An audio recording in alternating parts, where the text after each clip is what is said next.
শ্রীমদ্ ভগবদ গীতার দ্বাদশ অধ্যায় হলো ভক্তিযোগ। ভক্তিযোগে আমরা যে শ্লোকগুলি পড়ছিলাম, এই অধ্যায়ে 13 নম্বর শ্লোক থেকে ভগবান ভক্তের বিশেষ গুণ সম্বন্ধে বলছেন। এক একটি গুণের কথা বলে তিনি বলছেন, স্বামী ভক্ত প্রিয়া, এরাই আমার প্রিয় ভক্ত। ভগবানের প্রিয় ভক্ত হতে গেলে কি কি গুণাবলী থাকা প্রয়োজন, সেই বিষয়গুলি এই ভক্তি যোগে ভগবান বলছেন। আমরা 13 নম্বর শ্লোক থেকে ভগবান ভক্তের বিশেষ গুণাবলী সম্বন্ধে যে কথা বলেছেন সেগুলি আমরা পড়ছিলাম। যদি আমরা ভগবানের ভক্ত হয়ে উঠতে চাই, তাহলে এই গুণগুলির দিকে আমাদের আগেই দৃষ্টি দিতে হবে।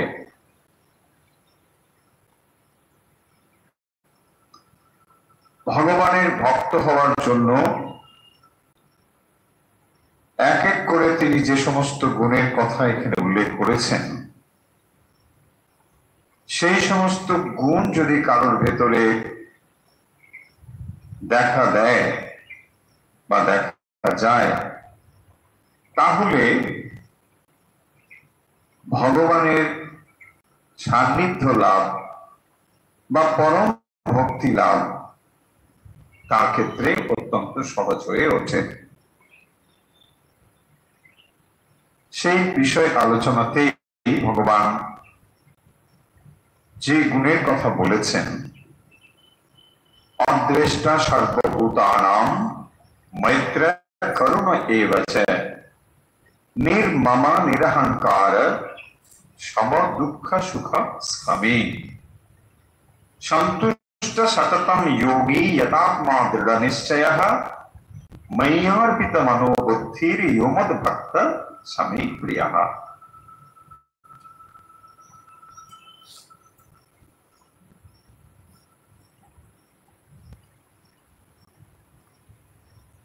আমরা এই বিষয়গুলি ইতিমধ্যে আলোচনা করেছি। খুব সংক্ষেপে আমরা এই বিষয়গুলো আলোচনা করেই পরবর্তী অংশে যাব। প্রথমেই দেখুন, বলা হচ্ছে অদ্বেষ্টা সর্বভূতানাং। শ্রীমদ্ ভগবদ গীতায় এর পরবর্তী অধ্যায়গুলোতে আমরা দেখব, যেখানে একটি অধ্যায় রাখা হয়েছে দৈবাসুর সম্পদ বিভাগ যোগ। এই যে সম্পদ বা গুণ, এগুলো হলো দৈবী সম্পদ। অর্থাৎ একজন মানুষের ভেতরে যদি এই গুণগুলি এসে হাজির হয় বা উপস্থিত হয়, তাহলে তিনি ভগবানের ভক্ত হয়ে উঠতে পারেন। সেই কারণের জন্যই আমাদের, যদি আমরা ভগবানের ভক্ত হতে চাই, তাহলে আমাদের লক্ষ্য হওয়া উচিত এই গুণগুলো কি করে আমরা আমাদের জীবনে নিয়ে আসতে পারি। সেই বিষয়ে বলা হয়েছে অদ্বেষ্টা সর্বভূতানাং। সর্বভূতানাং অদ্বেষ্টা, দেশ রাহিত্য, দেশ না করা, বিদ্বেষ কারোর প্রতি না, সমস্ত প্রাণীর প্রতি দেশ শূন্যতা। সমস্ত প্রাণীর প্রতি দেশহীনতা হলো ভগবান ভক্তের যে গুণ থাকা প্রয়োজন সে বিষয়ে বলছেন। আর কি বলছেন? আমরা এগুলো যেহেতু বিস্তারিত আলোচনা করেছি, কেবল একটু মনে করার জন্য আমরা বলছি। মৈত্র করুণা এবচ, মৈত্র মৈত্রী ভাব, যেহেতু সমস্ত কিছুই ভগবানের থেকে, তাই পরস্পর পরস্পরের প্রতি যে ভাব থাকা উচিত তা হলো মৈত্রী ভাব। করুণা এবচ, করুণা মানে দয়া, মৈত্রী ভাব দয়ার ভাব। আর কি নির্মমা নিরহংকার, নির্মমা, নির্মম মানে মমত্ব রহিত, মানে আমি আমার, এইটাকে বলা হয় মমতা। অহমতা মমতা, আমি আমার, এই ভাবের থেকে বিপরীত ভাবটি হলো নির্মমা, মমত্বহীন। সব কার? তাহলে ভগবানের, আমার নয়, ভগবানের। নির্মমা নিরহংকার, এই যে গুণগুলি আমরা পরপর বলছি, এক একটি গুণ অর্জন করতে হয়তো আমাদের জন্ম জন্ম চলে যেতে পারে, কিন্তু এই গুণগুলো অর্জন না করে আমরা ভক্ত হতে যদি চাই, তাহলে কিন্তু সফল হব না। মনে রাখতে হবে এই জিনিসগুলো। না, অন্তরে অহংকার যেমন আছে থাক, আমি রোজ ভগবানকে ডেকেই যাই, কাজ হবে না। কিন্তু যেমন নাকি আগাছা পরিষ্কার না করে গোলাপে আপনি স্বপ্ন দেখছেন গোলাপে বাগান ভরে যাবে, তা যেমন হবে না, ঠিক একই রকম ভাবে এই রকম গুণগুলো আমাদের ভেতরে না এলে, এর বিপরীত গুণগুলো যদি আমাদের ভেতরে থাকে, তাহলে আমরা যে ভক্ত হয়ে উঠবো বা উঠতে পারবো এ বিষয়ে কোনো নিশ্চয়তা নেই। এখন ভগবানের কৃপা হলে হয়ে যেতে পারে, কিন্তু সেই জায়গাগুলো এক্সেপশন। এখন আপনি যদি মনে করেন যে না ঠিক আছে আমি সেরকম এক্সেপশনাল ভক্ত, তাহলে কিছু বলার নেই। আর যদি মনে করেন যে না আমি এক্সেপশনাল নয়, আমাকে নিয়ম মেনে যেতে হবে, তাহলে আপনাকে এই বিষয়গুলোর উপরেই ধ্যান বেশি করে দিতে হবে। আমরা আগের দিনও বলেছিলাম এই এক্সাম্পলটি, যে যেখানে যদি আপনি গোলাপ ফুল চাষ করতে চান, তাহলে আপনাকে অন্য সমস্ত বিষয় ভাবতে হবে, গোলাপটা অন্তত মাথা থেকে তখন সরিয়ে দিতে হবে, তাহলেই গোলাপ ফুটবে। কারণ সবসময় বসে বসে যদি গোলাপ গোলাপই করেন, তাহলে আর গোলাপ ফুটবে না। বরং গোলাপ চাষের জন্য যেগুলো অনুকূল, সেগুলোকেই আমাকে অধিক পরিমাণে ধ্যান দিতে হবে। এবং এটিও বলেছিলাম যে দেখুন, যে উপাদানগুলো থেকে আপনি গোলাপ ফুল ফোটাচ্ছেন বা যে শর্তগুলো মেনে আপনি গোলাপ ফুল ফোটাচ্ছেন, তার কোনোটার ভেতরে গোলাপের কোনো গন্ধই নেই। আপনি দেখুন ওখানে কি গোবর সার দেয়, আপনি গোবরের একটু গোলাপের মতো একটু গন্ধ, একটু রং, হ্যাঁ, কিচ্ছু নেই, কোনো গোলাপের সাদৃশ্যই নেই, বরং বিপরীত জিনিস আছে, তাই না? অথচ দেখুন ওই গোবর সারই কিরকম গোলাপে রূপান্তরিত হচ্ছে। পয়েন্টটা এখানে যা, তা হলো এই কোয়ালিটি গুলোকে আমাদের ডেভেলপ করতে হবে। তো আমরা যদি এই কোয়ালিটি গুলোকে ডেভেলপ করতে পারি, এখন প্রশ্ন হবে যে আচ্ছা আমরা এই কোয়ালিটি গুলোকে ডেভেলপ করতে পারি? আমরা নিশ্চয়ই পারি। এইগুলোকেই আমরা যদি করি, তাহলে কিন্তু আমরা ভগবানের ভক্ত হয়ে উঠতে পারবো। এটাই এখানে এই গুণগুলো বলার তাৎপর্য। নির্মমা নিরহংকার, অহংকার রাহিত। দেখবেন কথামৃতে বলা হচ্ছে যে অহংকার তো যাবে না, তবে থাক দাস আমি হয়ে, ভক্ত আমি হয়ে। পয়েন্টটা লক্ষ্য করার মতো। অহংকার জিনিসটি এমন, আপনি যখনই বলছেন আমার অহংকার নেই, এটা একটা অহংকারের চিহ্ন, সাংঘাতিক অহংকারের চিহ্ন। আমার কোনো অহংকার, জানো তো আমার কি গুণ, কোনো অহংকার নেই, এটাই সর্বনেশী অহংকার। তার মানে আমার যে এত গুণ আছে কেউ খুব একটা অ্যাপ্রিসিয়েট করছে না। আমি নিজেই নিজের অ্যাপ্রিসিয়েট করে বলতে চাই, একবার দেখো, হ্যাঁ আমার কোনো অহংকার, ওটাই সাংঘাতিক অহংকার। দেখুন তাহলে যিনি বলছেন অহংকার নেই, ওটাই তাহলে অহংকার, তাহলে যাবে কি করে? কি সাংঘাতিক না, সেলফ কন্ট্রাডিক্টরি। সেই জন্যই শ্রীরামকৃষ্ণ বলছেন যে অহংকার চলে যাওয়াটা অত সহজ ব্যাপার নয়। বলছেন গাছের কেটে দিলে ওই ফেগড়ি বেরোয়, হেনা তেনা এসব বলেছে। তার মানে আপনি যদি মনে করেন যে অহংকারটা আমি বিলুপ্ত করতে পারলাম, কোথাও না কোথাও দেখবেন ওটা আবার বেরোচ্ছে। মানে একদিকে চাপা দিলেন তো আরেক দিকে বেরোবে। তার মানে ব্যাপারটা হচ্ছে এটাকে সাপ্রেস করা যাবে না, কখনো পারবেন না এটাকে সাপ্রেস করতে, কারণ এত পাওয়ারফুল জিনিস যে ওটা যেদিক দিয়ে হোক বেরিয়ে যাবে। এই জন্য শ্রীরামকৃষ্ণ বলছেন এটাকে একটা ভালো দিকে চ্যানেলাইজ করতে হবে। কিরকম বলছেন, অহংকারটা যাওয়ার যদি নয়, তাহলে ওটাকে দাস আমি, ভক্ত আমি, এইভাবে ওটাকে কনভার্ট করে দাও।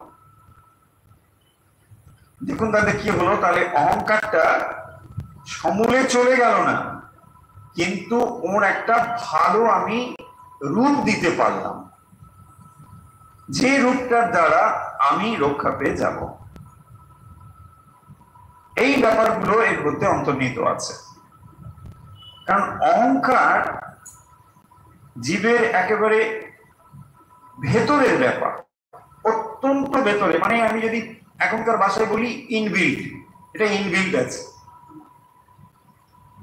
আপনি এটাকে একদম জিরো করতে পারবেন না, যেটা পারবেন এটা হচ্ছে এটার একটা রূপ দিতে পারবেন।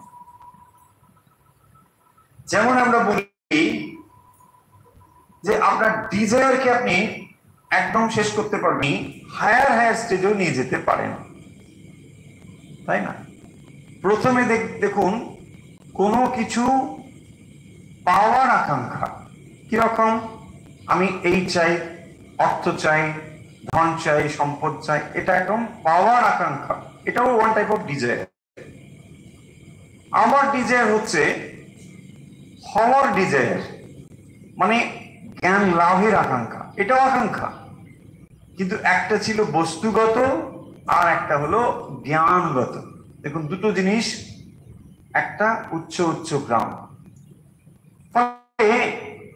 একটা হায়ার স্টেজে আমরা আমাদের ডিজায়ারটাকে নিয়ে যেতে পারি। অহংকারও ঠিক একই রকম ভাবে অহংকার গুলোকে আমরা উচ্চ উচ্চ স্তরে নিয়ে যেতে পারি। কি করে? শ্রীরামকৃষ্ণ বলছেন যে এটা যাবে না, তো তাহলে কি করা যায় না, দাস ভক্ত আমি, এইভাবে এগুলোকে দেখতে হবে। সুখ দুঃখ, সম দুঃখ সুখ স্খমি, সুখ এবং দুঃখতে সমভাব সম্পন্ন হওয়া, আর কি স্খমি, ক্ষমাশীল হওয়া, সন্তুষ্ট সততম যোগী, সন্তুষ্ট সদা সন্তুষ্ট, আর কি সংযত স্বভাব, যোগী যথাত্মা, সংযত স্বভাব, দৃঢ় নিশ্চয়, মানে অত্যন্ত দৃঢ় বিশ্বাসী, দৃঢ় থাকবে। আর কি ময়্যার্পিত মনো বুদ্ধি, মন এবং বুদ্ধি মই অর্পিত, আমাকে মন বুদ্ধি যে অর্পণ করেছে। মদ ভক্ত, ইয় মদ ভক্ত স্বামী প্রিয়, এই হলো আমার ভক্ত এবং তা হলো অত্যন্ত প্রিয় ভক্ত। এবারে আমরা পরের শ্লোকগুলো পড়তে পারি, 15, 16 এইগুলো এখন আমরা পড়ব। यस्मान्नो द्विजते लोको लोकान्नो द्विजते च हर्षामर्षभयोद्वेगै मुक्तो यश च मे प्रियः। यस्मात् माने जे भक्त থেকে लोकः न उद्विजते, উদ্বেগ বাংলায় শব্দ আছে উদ্বেগ, সেটি সংস্কৃতে উদ্বিজতে, উদ্বিগ্ন হয় না।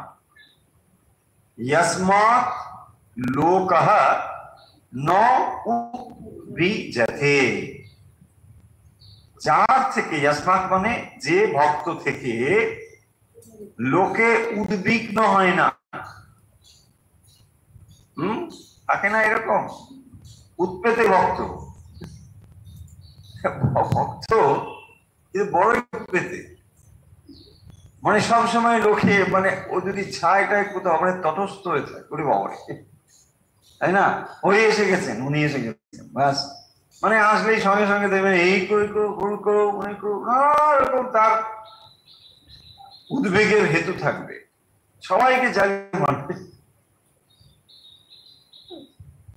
এইটাই বলছেন यस्मात् লোকः, কোন ব্যক্তি ন উদ্বিজতে, উদ্বিগ্ন হয় না।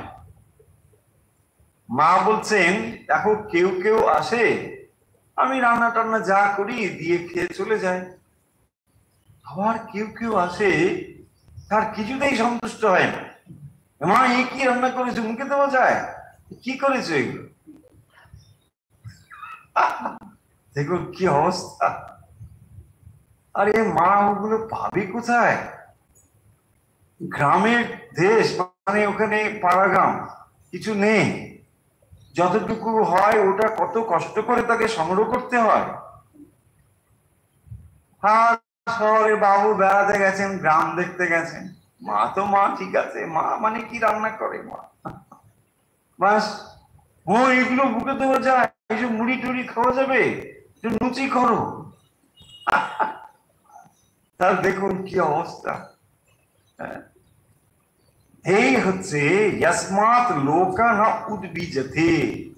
এ তো আমরা খুব ভালো ভালো এক্সাম্পল দিলাম, উদ্বিজতের এক্সাম্পল আরো অনেক রকম হতে পারে।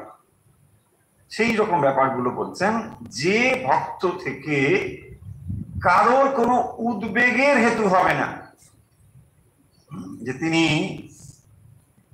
এলেন বলি সব তটস্থ, কি করা যাবে একেবারে, এরকম কোনো ব্যাপার। আর দেখবেন যিনি নিজে শান্ত বা যার মন প্রশান্তিতে পরিপূর্ণ, তার সান্নিধ্যে গেলে সকলেই প্রশান্তি লাভ করে। আবার উল্টো দিক থেকে যার মনে শান্তি নেই, অশান্ত যিনি, যেখানেই যাবেন পরিবেশটা অশান্ত হয়ে যাবে, ব্যাস।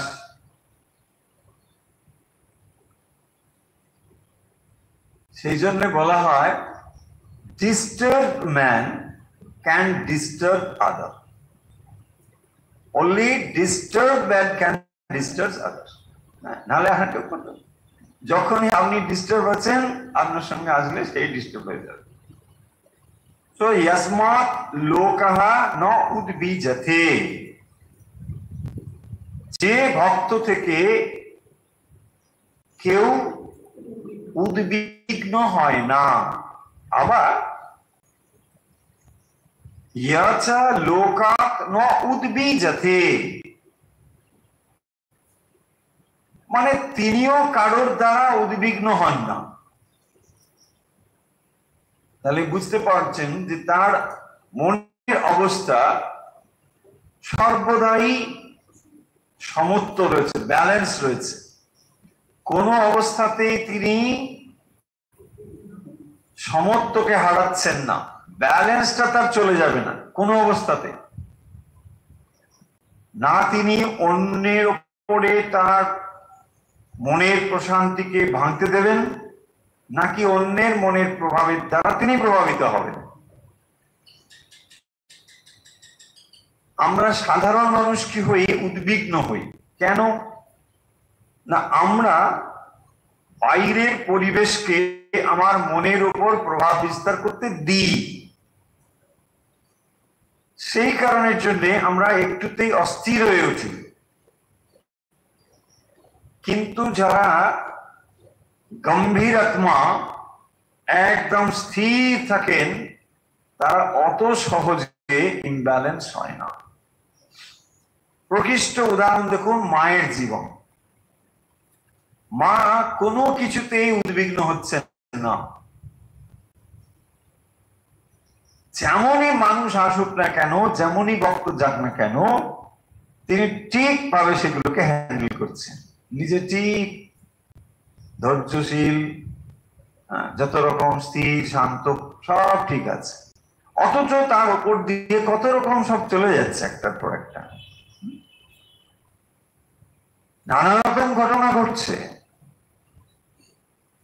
কিন্তু মা সেগুলোকে ঠিকভাবে হ্যান্ডেল করছে। তাহলে দুটো অর্থ আমরা পরিষ্কার বুঝলাম। ইয়াসমাত ন উদ্বীজতে, লোকা লোকাৎ ন উদ্বীজতে চ ইয়। তিনি কাউকে উদ্বিগ্ন করেন না, আর কারোর দ্বারা তিনি উদ্বিগ্ন হন না। পরিষ্কার হয়েছে? তারপরের লাইনটা দেখব, দেখুন। তারপরে বলছেন হর্ষ অমর্ষ ভয় উদ্বেগই মুক্তা। মুক্ত তো বুঝলাম,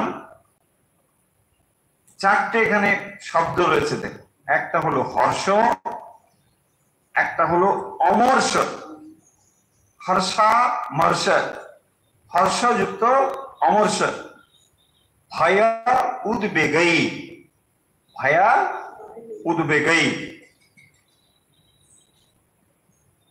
বহু বচন করা হয়েছে বলে সব উদ্বেগই।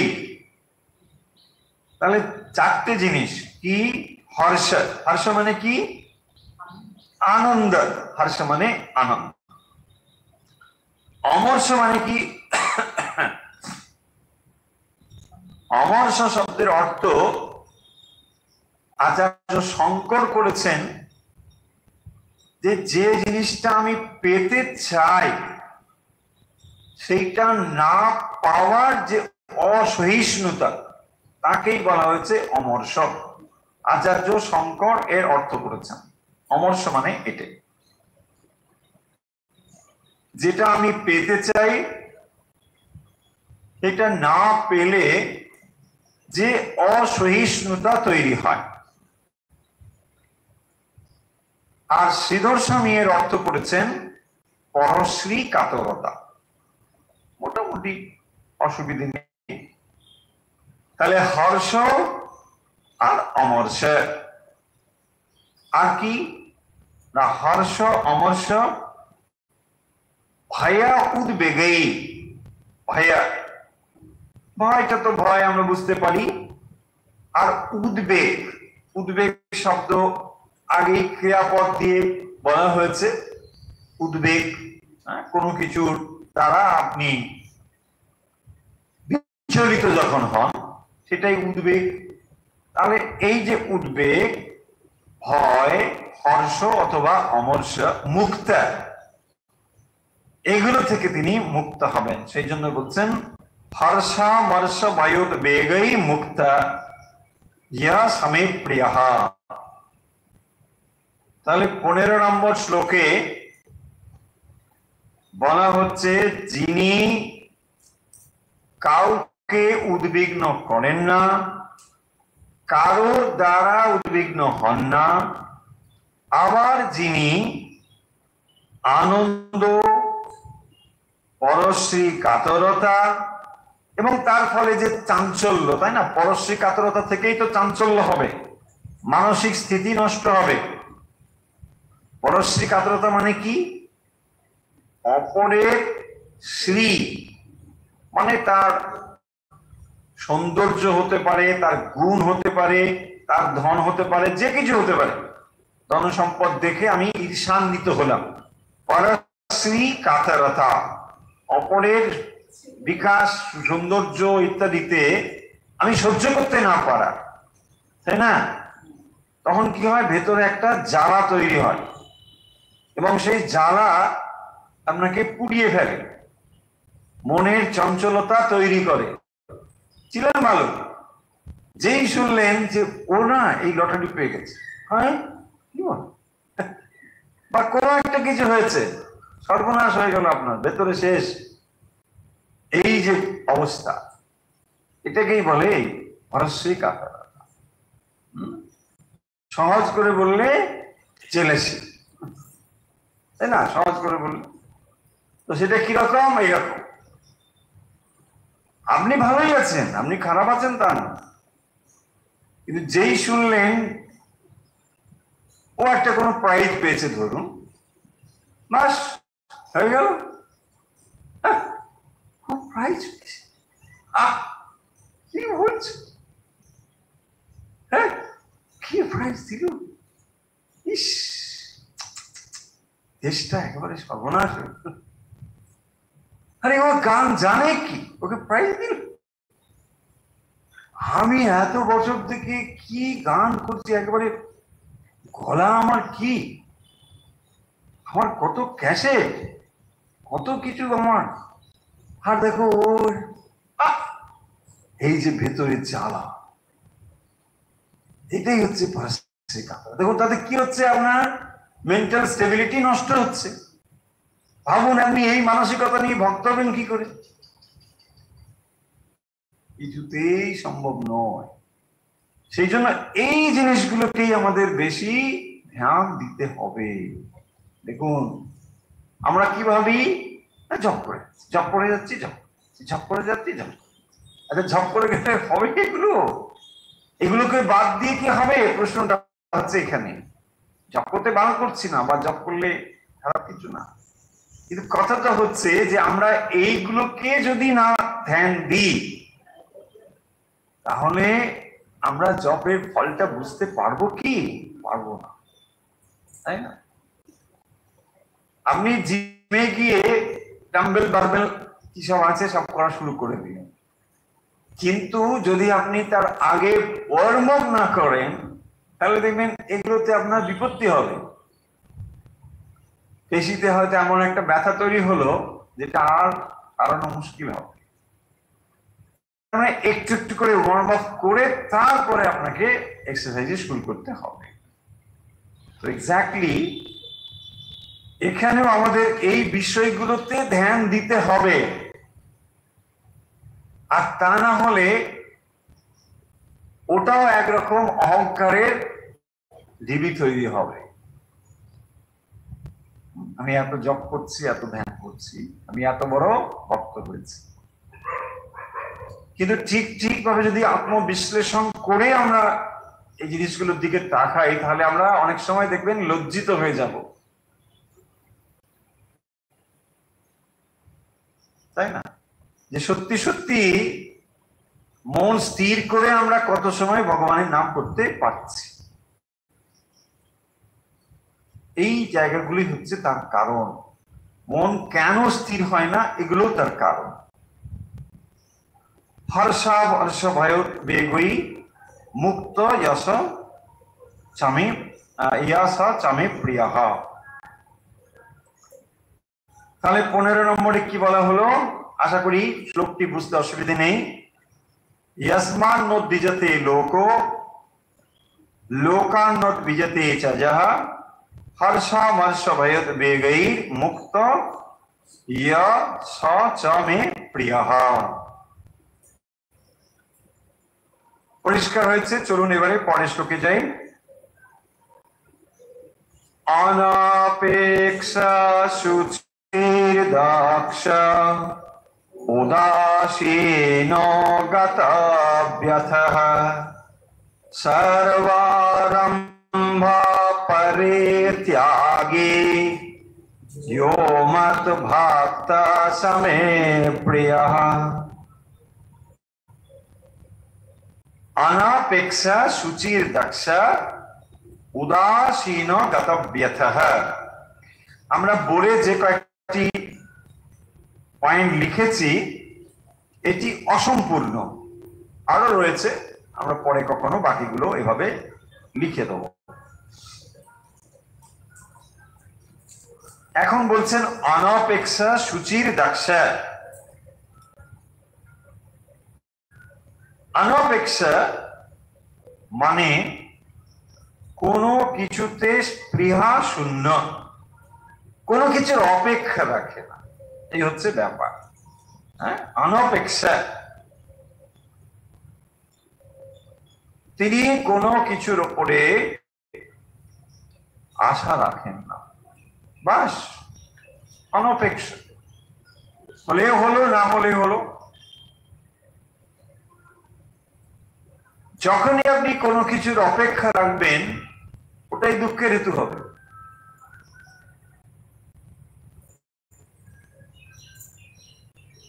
আর যিনি একমাত্র ভগবানের উপর নির্ভর করেন তিনি অনপেক্ষ হয়ে উঠতে পারেন।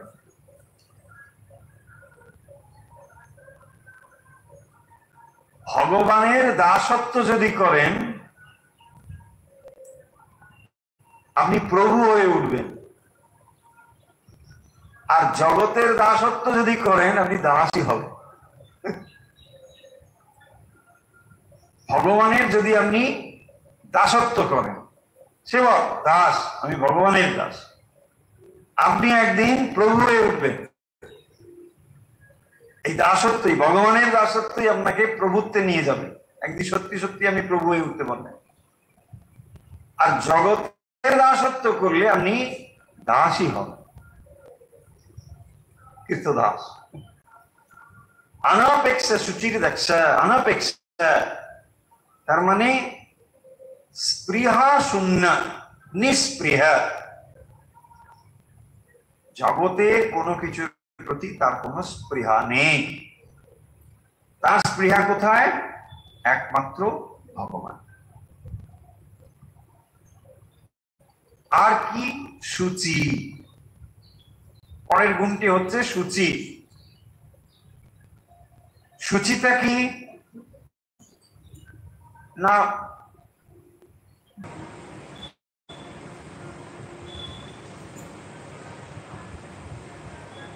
যে জিনিসগুলো আপনার মনকে নিম্নগামী করে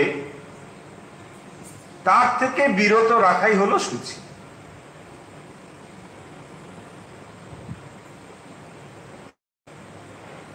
শারীরিক, মানসিক, বাচিক। শারীরিক শুচি কি? নিত্য স্নান আদি করা। মানসিক শুচি কি না, মনের ভেতরে যে জিনিসগুলো প্রবেশ করলে মন নিম্নগামী হয় সেগুলো থেকে বিরত থাকাই হলো মানসিক শুচি। এক কথায় মনের ভেতরে এমন জিনিসগুলোকে আসতে না দেওয়া যাতে করে মন নিম্নগামী হতে পারে, সর্বদাই সেদিকে দৃষ্টি রাখতে হবে। ভক্ত সাধককে সবসময় সেদিকে দৃষ্টি রাখতে হবে যে মন কোনোভাবে নিচের দিকে চলে যাচ্ছে কিনা। এটাকে বলে শুচি। শুচি মানে 10 বার স্নান করা নয়, হ্যাঁ, তারপরে সব সুগন্ধি টুগন্ধি ছড়ানো নয়।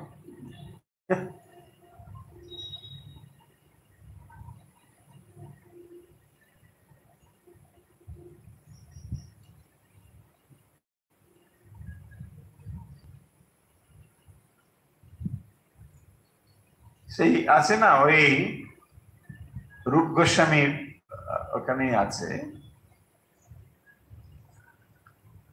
সেখানে বলছেন যে অহংকারে যদি কেউ মত্ত হয়ে থাকে তাহলে সে শুচি হতে পারছে না। সেজন্য শুচিতা একটি বড় গুণ। কিন্তু সেই শুচিতা আবার যেন এরকম না হয়, মানে সবসময় থাকা হাত দিচ্ছে, সেটা হওয়ার কিন্তু রোগ বিশেষ, ওটা নয়। সর্বদাই তার সূচি কিছুতে হয় না।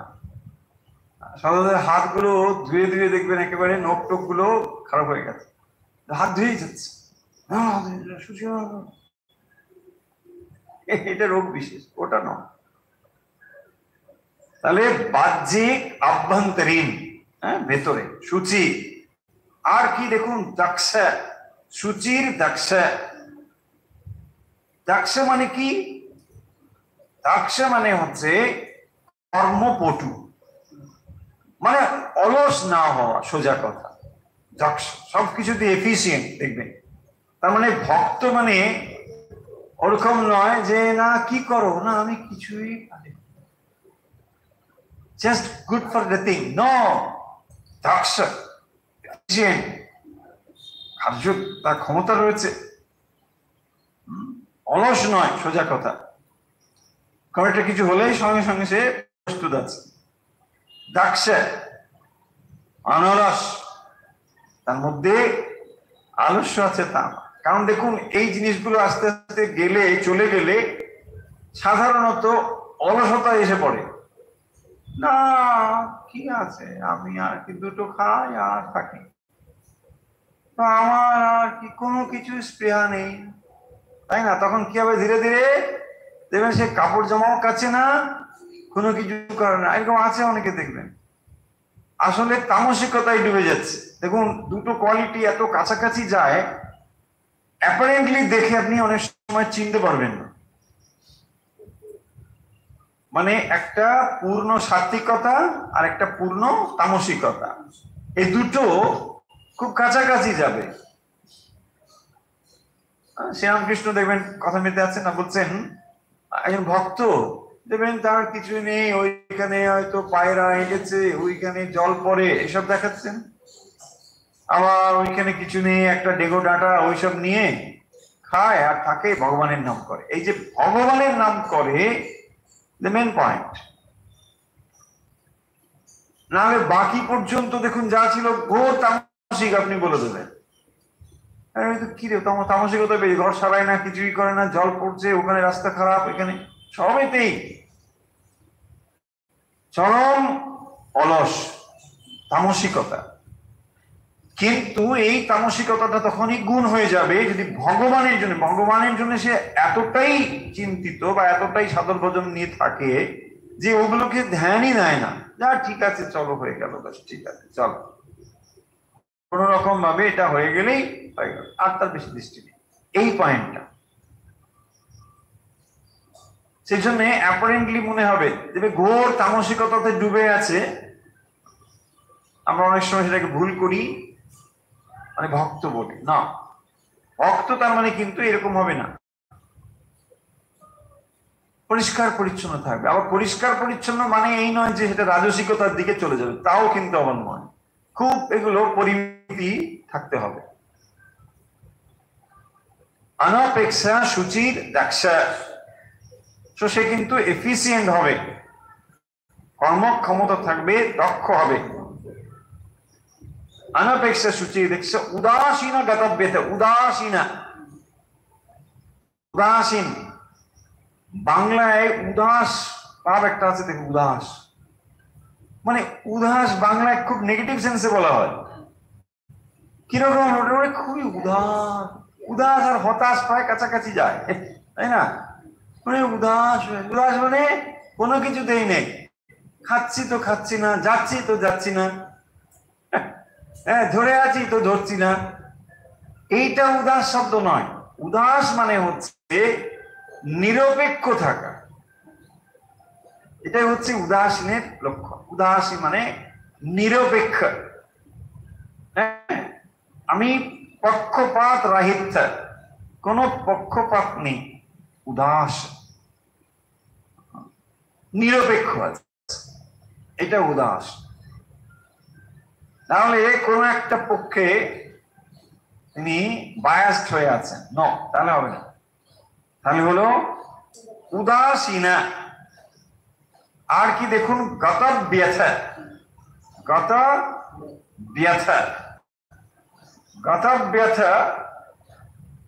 ব্যথা মানে কি? ব্যথা বাংলায় যেমন বলে ব্যথা, যার ব্যথা চলে গিয়েছে। ব্যথা কোথায় হয়? হ্যাঁ, মাথায়। ব্যথা কোথায় হয়? এইগুলো একদম ঠিকঠাক। ব্যথা আমিও যেন এই তো এখানে ব্যথা হচ্ছে, ব্যথা আসলে ওখানে হয় না, ব্যথাটা হয় মনে। গাতব ব্যথা মানে হচ্ছে যার মনের পীড়া চলে গেছে, তাকে বলা হয় গাতব ব্যথা। মানে সোজা কথা, কোনো কিছুর দ্বারা তার মনের চঞ্চলতা হানি হবে না বা চঞ্চল হবে না, মন চঞ্চল হবে না, সেটাই হচ্ছে গাতব ব্যথা। কারণ মনের পীড়া যদি তার থাকে তাহলে সে ভক্ত হয়ে উঠতে পারবে না। আর ওই ব্যথাটুকু চলে গেলে ভগবান শেষ। দেখুন, খুব এগুলো সূক্ষ্ম ব্যাপার আছে।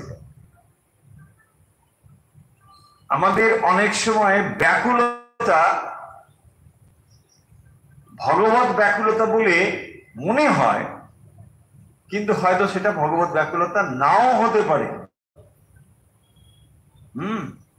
মনটা খালি খালি লাগছে, কিছুই ভালো লাগছে না, দীক্ষা নিয়ে দিই, ঠিক আছে, ভুল কিছু নেই। কিন্তু এটা এর অর্থ এমন নয় যে হয়তো প্রিয়জনের বিয়োগ হয়েছে বা হঠাৎ কোনো একটা তার মনে ডিপ্রেশন হয়েছে, সেখান থেকে তিনি দীক্ষা নিয়েছেন। দীক্ষা নেওয়াটাকে খারাপ বলছি না, ডিপ্রেশন থেকে এটার জন্য ঠিকই আছে, কিন্তু কথাটা তা নয়। কথাটা হচ্ছে এই ব্যাকুলতা ঈশ্বরের প্রতি ব্যাকুলতা 16 আনা এটা না হতে পারে, এই কথাটাই বলা হচ্ছে। পয়েন্টটা কিন্তু বুঝবেন না। তাহলে সমস্ত ব্যথা ঈশ্বরের জন্য ব্যথা নাও হতে পারে, যদিও ব্যথা বলেই মনে হচ্ছে খুবই কষ্ট, মনের কষ্ট। কষ্ট ঠিক, এখন তাহলে দুটোকে আমি আলাদা করছি কেন? কাটাছেড়া করার কারণ কি? দুটো বোঝার জন্যে। কারণ মনে টানা পড়েন বোঝা যাবে না। যদি ওই ব্যথাটা চলে যায় তাহলে দেখা যাবে যে আমি ঈশ্বরের প্রতি যে আমার অনুরাগ বলে ভাবছিলাম এটা হয়তো আর নেই, ব্যাস উবে গেল। কারণ ওই সমস্যাটা দূরীভূত হয়ে গেছে। ধরুন একজনের চাকরি ছিল না, আবার চাকরি পেয়ে গেল, মাঝখানে একটু হতাশ ছিল, হ্যাঁ কি করবে কি করবে কি করবে, সে ভাবছিল না বোধহয় ভগবান কি করতে হবে, না হলে তো হচ্ছে না বোধহয়। এরকম করে আমার কাছে এসে মানে কেঁদে কেঁদে পড়লো, সত্যি মানে কি হবে, ও না দীক্ষা না হলে হচ্ছে না দীক্ষা। কিন্তু যে আপনি দেখলেন কি করে না ও জয়েন করেছে, আচ্ছা এখন দীক্ষা ঠিক বলে জব দেন, বলছে না সময় তো পাচ্ছি না, বুঝতেই তো পাচ্ছেন কর্পোরেট চাকরি, সময় হয় না, হয়ে গেল। হ্যাঁ, বোঝা যাচ্ছে পয়েন্ট গুলো, এই কথাটাই বলছি। কিন্তু রিয়েল ব্যাকুলতা ডেফিনেটলি ওটা তো আপনারা বোঝেনি। পয়েন্টটা এইখানে, তাহলে ওই কজগুলো চলে গেলে কিন্তু আমার ভক্ত টক্ত সব শেষ। তার মানে মনের যে আঁকবো কত, এগুলোকে ধরতে হবে। মন আমাদের কাছে যে কিভাবে ধরা দেয় আপনি চিন্তা করতে পারবেন। কারণ সব সময় আমরা মানে মনের এই যে ওঠা পড়া ধরতে পারি না, তাকে একরকম ভাবে বুঝি। এইগুলোকে বোঝাই হচ্ছে ঠিক ঠিক ভক্ত হয়ে ওঠা ধীরে ধীরে। কথা ব্যথা। দেখুন, আপনি ভক্ত হয়ে যে উঠবেন, প্রধান হাতিয়ার কিন্তু আপনার মন। তাই যে যে বিষয়গুলো বলা হলো দেখুন সবই আপনার মাইন্ড রিলেটেড। উদ্বেগ এগুলো কোথায়, ভয় কোথায়, মনে কোনো ভয় নেই। প্রথম আপনাকে ভয় শূন্য হতে হবে। কি করে হবে? না, আমার ভগবান আছেন, ব্যাস তিনি আমাকে রক্ষা করবে, আর যদি না করেন না করবে, কিচ্ছু হয়নি। এই জায়গা এটাকে দৃঢ় করা, ধীরে ধীরে এই ফের বিশ্বাস আপনার এত দৃঢ় হবে ভগবান আছেন, ব্যাস যদি মারেন মারবেন, ঠিক আছে, কিচ্ছু হবে না। এই যে আপনার শক্তি, ভয় শূন্য হওয়া। দেখুন, এই মন যদি খানিকটা ভয় শূন্য না হয়, রাগ দেশ শূন্য হয়, যে কোয়ালিটি গুলো বলা হলো এগুলো একেবারে আদর্শ অবস্থা, ডেফিনেটলি 100%। কিন্তু কিছু শতাংশ যদি আমাদের ভেতরে এটা না থাকে, আমরা কি করে মানে ভক্ত শুরু করব কি করে? দেখুন, শুরু হওয়াটাও মুশকিল আছে। সেই কারণে এইগুলোকে আমাদের মনে রাখতে হবে। তাই ভগবান এখানে বলছেন। এর পরে শব্দটি দেখুন, সর্বারম্ভ পরিত্যাগী। সর্বারম্ভ, আগে এইটুকু দেখি, সর্বযুক্ত আরম্ভ, হ্যাঁ, সর্বারম্ভ পরিত্যাগী, রম্ভা নয় কিন্তু সর্বা, ওখানে আকার আছে বলে এখানে একটা আকার জুড়ে যাওয়ার সম্ভাবনা আছে। সর্বারম্ভা পরিত্যাগী না, রম্ভা নয়, রম্ভা। রম্ভা মানে কলা, সব কলা পরিত্যাগ করে দাও। কি কলা? কাঁঠালি কলা, বর্তমান কলা, বর্তমান কলা, হ্যাঁ, চাপা কলা, কিসব কলা আছে না? বলছে না, বলেছে গীতাই বলেছে সর্বারম্ভা পরিত্যাগ, সব কলা বাদ দিয়ে দাও। তাই কি খাবে? কাঁচ কলা খাও, তবে কাঁচ কলা, তা কিন্তু নয়, তাই না? তাহলে কি হলো? সর্বারম্ভ পরিত্যাগী। আরম্ভ, আরম্ভ শব্দের অর্থ হচ্ছে কর্ম। আরম্ভ মানে কর্ম। কারণ আরম্ভ দেখুন, এটা হয় না, যখন কোনো কাজ আমরা শুরু করি সেখানে একটা ক্রিয়া আরম্ভ, এই শুরু থাকে, এটা হচ্ছে ক্রিয়া। আরম্ভ মানে কর্ম। সর্বারম্ভ মানে হচ্ছে সমস্ত রকমের আরম্ভ মানে ক্রিয়া। পরিত্যাগী, পরিত্যাগী তো আমরা সহজে বুঝতে পারি, পরিত্যাগ করা, যিনি পরিত্যাগ করেছেন। তাহলে সর্বারম্ভ পরিত্যাগী, সমস্ত কর্মকে যিনি পরিত্যাগ করেছেন। বাহ, ভালো তো, সব কাজটা যিনি ছেড়ে দিয়েছেন, বাস, আর কোনো কাজ নেই, তাই না? আপনি গিয়ে বলছেন কি, কেমন আছেন? সর্বারম্ভ পরিত্যাগ। হ্যাঁ, বলছেন কি? বলছেন আমি সব ছেড়ে দিয়েছি, সর্বারম্ভ পরিত্যাগ। বলছি একটু বেজটা ধরুন না, ওদিকে নিয়ে যাবো। সর্বারম্ভ পরিত্যাগ। আর একটু টেবিলটা ধরুন, ওখানে নিয়ে যাই, ভক্তরা প্রসাদ পাবে। সর্বারম্ভ পরিত্যাগী, আপনি জানেন না আমি সব ছেড়ে দিই, কিছুই করব। আচ্ছা একটু প্রসাদ নিতে আসুন। বলছে ঠিক আছে চলুন, তাই না? প্রসাদ নিতে আচ্ছা ঠিক আছে। তার মানে দেখুন, যখনই আমরা বলছি সমস্ত কাজ ছেড়ে দিয়েছি, মানে মানে যে কাজগুলো আমি ছেড়ে দিয়েছি বলছি, তাহলে সব ছেড়ে দাও, তাহলে ঠিক আছে, খাওয়া দাওয়া সব ছেড়ে দাও, এটা হবে না। সেই জন্যে সর্বারম্ভ পরিত্যাগী কথার অর্থ হচ্ছে সমস্ত সকাম কর্মকে পরিত্যাগ করা, নিষ্কাম নয় কিন্তু, সকাম কর্ম পরিত্যাগ। দেখুন এত সময় অর্থটা পরিষ্কার হলো। তাহলে সমস্ত কর্মকে পরিত্যাগ মানে সকাম কর্মকে পরিত্যাগ করা। কে? ভক্ত। তাহলে আপনি যদি ভক্ত হতে চান কি করতে হবে? সমস্ত সকাম কর্মকে ত্যাগ করতে হবে। কেন আপনি প্রশ্ন করতে পারেন। দেখুন, যখনই আপনি সকাম কর্ম করে যাচ্ছেন, তাহলে কর্ম এবং কর্মফল, তাহলে আপনি কার উপর নির্ভর করছেন? মুখে বলছেন ভগবানের উপর নির্ভর করছি, আসলে আমি কর্মফলের উপর নির্ভর করছি। দেখুন হিপোক্রেট, তাই না? দ্বিচারিত হয়ে যাচ্ছে না?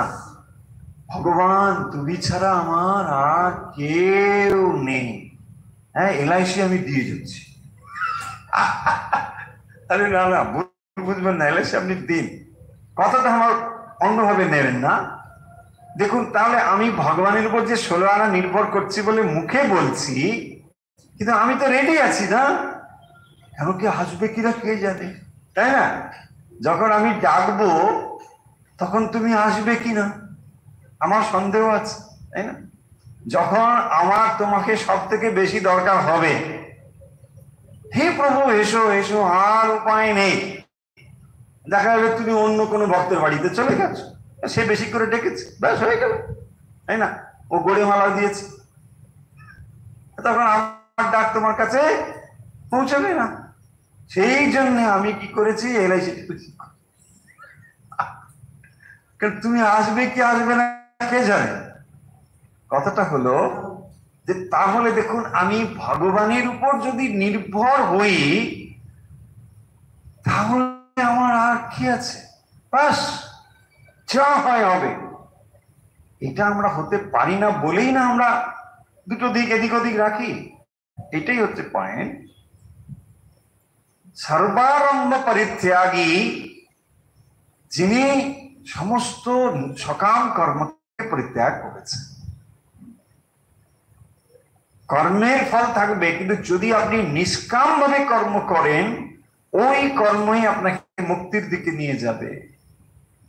আবার যে কর্ম আপনি সকাম ভাবে করেন তা আপনাকে বন্ধনের দিকে নিয়ে যাবে।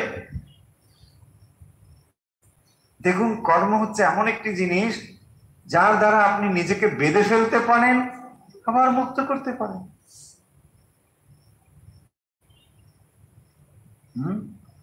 আমার এই যে যা কিছু করা, এই সবই আপনি এই জগতে, ইহলোকে, এই জন্মে এখানেই করতে পারেন।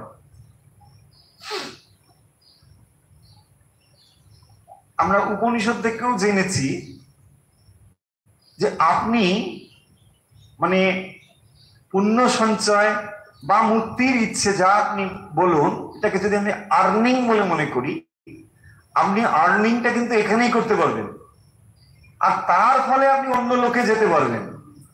সে আপনি যদি ইচ্ছে করেন, না করলে মুক্ত হয়ে যাবেন, ঠিক আছে, কিন্তু যা আপনার করা সম্ভব তা কিন্তু এখানেই। দেখুন, আপনি স্বর্গলোকে গমন মানে ধরুন আপনি বিদেশে একটা মানে ভিসা টিসা করে ওখানে চলে গেলেন, কিন্তু আর্নিং ওখানে করতে পারবেন না যদি ওই ধরনের ভিসা না হয়, তাই না?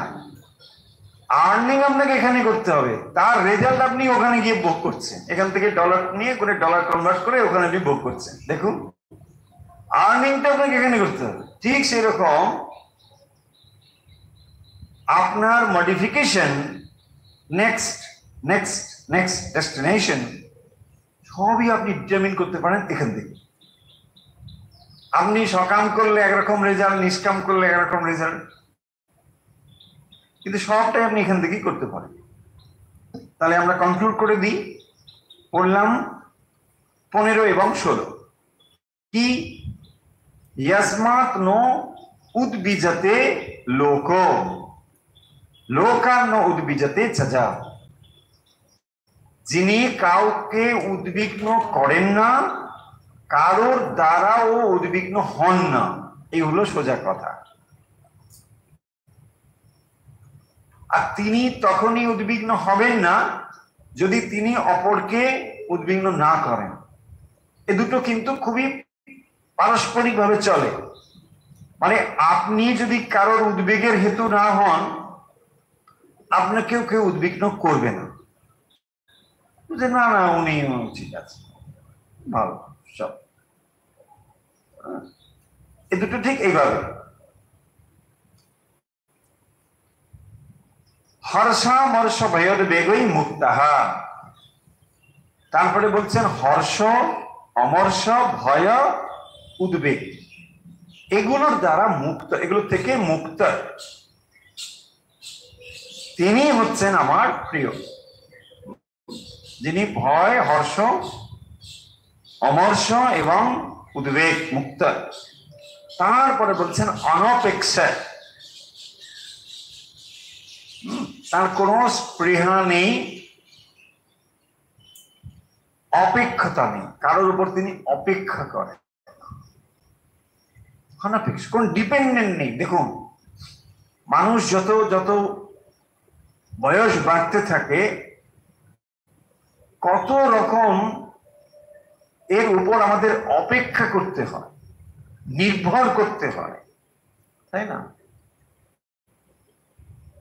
অনপেক্ষা মানে একমাত্র ঈশ্বরের উপর নির্ভরতাই হচ্ছে নির্ভরতা বা অনপেক্ষতা, একমাত্র ঈশ্বরের উপর নির্ভর। ঔষধম গঙ্গাতোয়া, ব্যাস, ঔষধম গঙ্গাতোয়া,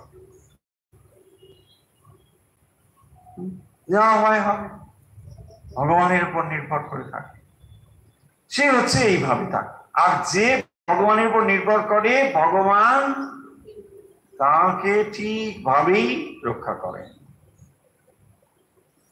কিন্তু ওইটুকু আমাদের পরীক্ষা দিতে হবে, কারণ ওইটুকু আমরা তাকে ছেড়ে দিতে পারি না। যদি ছেড়ে দিতে পারি, ভগবান ঠিক করবেন। অনপেক্ষা শুচি দক্ষ, শুচি বাহ্যিক আভ্যন্তরীণ শুচি। আর কি না দক্ষ, দক্ষ মানে অনলস,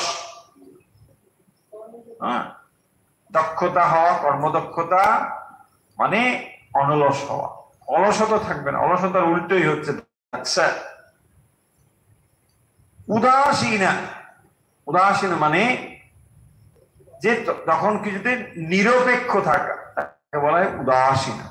গতব্যথা, মনের ব্যথা থেকে যিনি দূরে আছেন, যার মনের কষ্ট চলে গিয়েছে, গতব্যথা। সর্বারম্ভ পরিত্যাগী, সমস্ত সকাম কর্মকে যিনি পরিত্যাগ করেছেন, কর্মকে নয় কিন্তু, সকাম কর্মকে। নিষ্কাম কর্মগুলো তিনি রেখেছেন কিভাবে? সাধনার জন্য, সেই কারণের জন্য সেগুলো তার সাধনার অঙ্গ হিসেবে রয়েছে। কর্ম এবং কর্মফল প্রাপ্তির জন্য নয়, যে আমি কর্ম করছি তার ফলে এবারে পুণ্য হবে, তারপরে স্বর্গে যাব, সেখানে ভোগ করব, এসব নয়। কর্ম করছেন, অত্যন্ত পরিশ্রম করছেন, সুদক্ষ, অলস নয়, কিন্তু এগুলো সর্বারম্ভ পরিত্যাগ, কর্মের ফল সে চায় না, ঈশ্বরে সমর্পণ করছে। এই যদি হয়, বলছেন এই ভক্তই আমার প্রিয়। তাহলে ভগবানের প্রিয় ভক্ত হতে গেলে এই গুণগুলো আমাদের অর্জন করতে। আরো রয়েছে, আমরা পরে এগুলো আরো পড়বো।